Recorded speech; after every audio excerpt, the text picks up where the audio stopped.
mataas na lugar po. Katulad yan, o kaya pinapato sa mga stalagmite po. Hanggang sa maging column yung Po, syempre ito ang tagal po. Kasi napataka ng tubig po.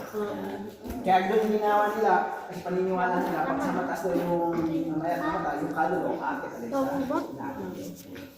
Pwede pa kasi yun lang. Talks, madulas. Pero ito yung mga nagbandal, magsulong mga pangalan nila. Mga tao na yan, nalabas pa kami sa laboratory ba? O yung mga artista na kasama po ni Ramon Villa, tapos Paquito Diaz. Sila po kasi pinakaunang gumawa ng pelikula dito. 1983 po, yung Lumaban sa Satanas po, o Agima.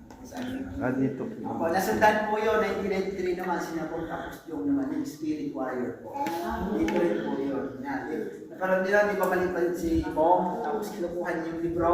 Alam niyo kung saan yun? Yan po, ang mga sa libro po. Yan, dito niya yan o. Dito sa lumulusot no. Yung kinukuha niya yung libro, doon po nakapatong. Yan, galing natakpan na lang nila. Na may pinaka-latest naman, kilala si Barbara Ebrard, tapos Carlo Aquino. May 30